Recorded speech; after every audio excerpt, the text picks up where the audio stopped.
By Australia. আমি প্রায় 22 দিনের মতন অস্ট্রেলিয়াতে থেকেছি। আলহামদুলিল্লাহ ভালোভাবেই থাকতে পারছি এবং সব জায়গা যাওয়া সব কিছু ঠিকঠাক মতন ভাবেই চলছিল। কারণ হচ্ছে কোনো রকমের কোনো ফল্ট ইনশাল্লাহ আল্লাহর রহমতে আমার জানা মতে হয়নি।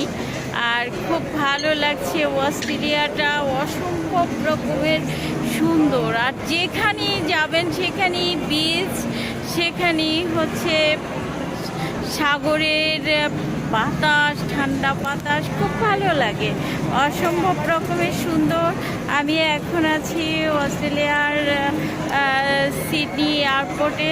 সিডনি এয়ারপোর্টেটা খুবই চমৎকার। ভিতরটা, সামনেটা অনেকক্ষণ বসা ছিলাম, তখন অতটা বেশি ভালো লাগে নাই। আর এখন ভিতরে ঢোকার পরে খুবই ভালো লাগছে, খুব সুন্দর। এখানে অনেক কিছু কেনাকাটা, কিন্তু এখন আর কিছু কেনাকাটা করা যাবে না।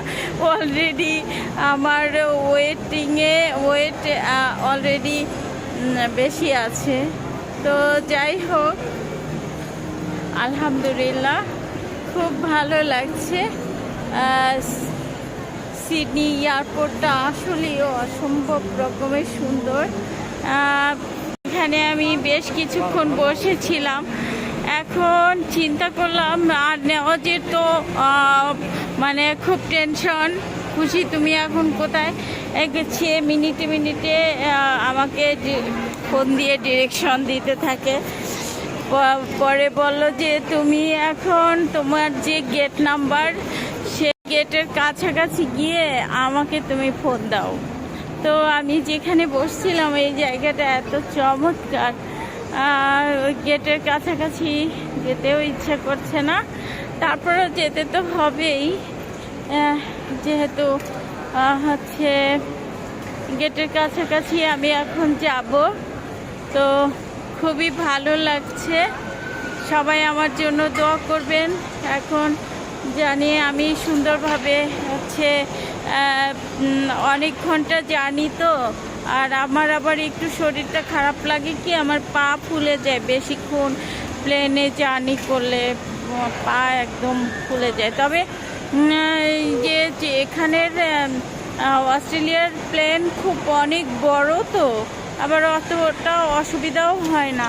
আসার সময় তো খুবই ভালো লাগছে। ও আচ্ছা, আর একটা বিষয় আমি বলি, যেমন ধরেন অস্ট্রেলিয়ার এয়ারপোর্টে আমি যখন হচ্ছে ইমিগ্রেশন পার হইলাম, তখন আমার ব্যাগটা ওই যে দেখতেছে, তখন একটা ভাইয়া, তো ওই ভাইয়াটা আমাকে দেখেই বুঝতে পারছে যে আমি অ্যাকচুয়ালি বাংলাদেশি।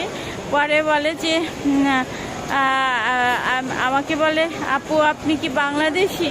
আমি বলছি জি, আপনিও বাংলাদেশি। আমি তো পেয়ে খুব খুশি। জানেন না, বিদেশে এসে বাংলাদেশিদেরকে দেখলে মনে হয় কি এরাই সবচেয়ে বড় আপন, বুঝতে পারছেন? এটাই হচ্ছে বিষয়। তো সব বাঙালিরা আসলে সবার প্রতি সবার একটা আলাদা একটা থাকে, আছে।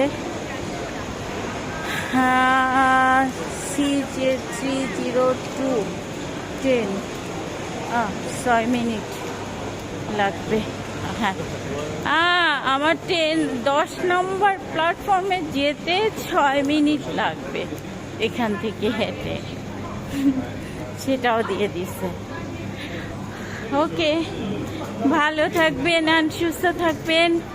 সবাই আমার জন্য দোয়া করবেন। আল্লাহ হাফেজ।